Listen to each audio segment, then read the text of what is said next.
Très cher Chéline Badi, d'abord, je suis très heureux de vous recevoir pour la troisième fois à l'Hôtel de Ville.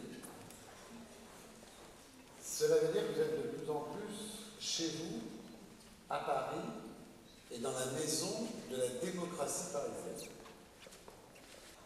Vous avez, pour votre peuple, pour des valeurs qui nous sont communes, engagé un combat d'un exceptionnel courage, avec ténacité, détermination, et je dirais, ce qui n'est pas toujours facile pour les combats d'idées, de valeurs, avec une certaine grâce. En vous remettant cette distinction de citoyenne d'honneur de la ville de Paris, je veux vous apporter notre appui, notre soutien, à vous, à votre personne, à ce que vous êtes.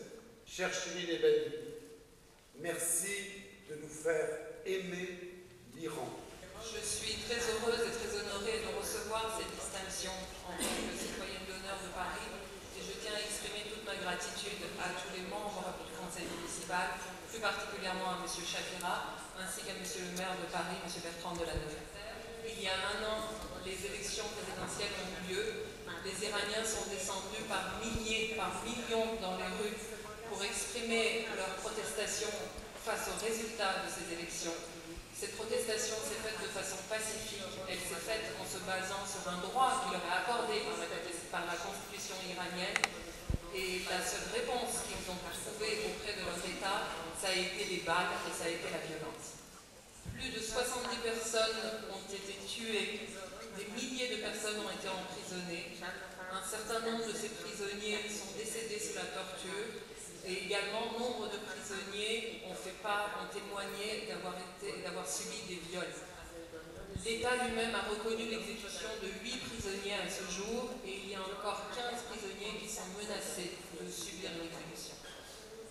La censure continue de faire rage en Iran. Ce ne sont plus seulement les médias officiels qui la subissent, mais également les sites internet. L'Iran constitue aujourd'hui la 3e prison pour les journalistes dans le monde. Et encore aujourd'hui, il y a plus de 40 journalistes ou de rédacteurs sur le web, dans des blogs, qui sont encore détenus dans les prisons iraniennes.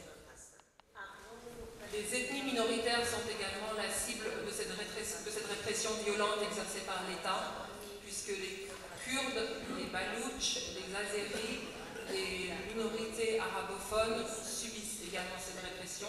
Et lors de la dernière année, c'est parmi ces ethnies minoritaires qu'il y a eu la majorité des exécutions.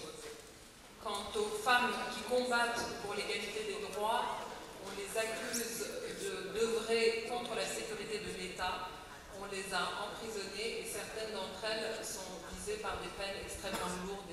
C'est dans ce contexte et c'est pour s'ériger contre cette situation que la FIDH ainsi que Reporters sans frontières ont lancé une campagne qui demande la libération de l'ensemble des prisonniers politiques et des prisonniers d'opinion.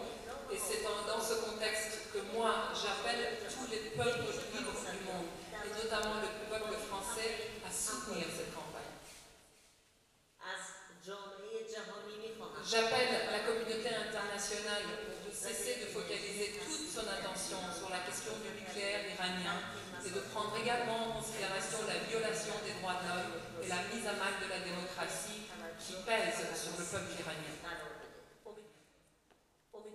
J'espère que les actions qui ont été menées à ce jour par la communauté internationale et qui ont porté leurs fruits, j'espère que la résistance du peuple iranien, qui a fait preuve de ténacité, qui a fait preuve d'une extrême maturité politique, amèneront l'État iranien à plier et à reconnaître, à bien vouloir entendre la voix de cette protestation qui ne cesse de gronder et finalement à tenir les engagements qu'il a pris quant au respect des droits de l'homme et de la démocratie.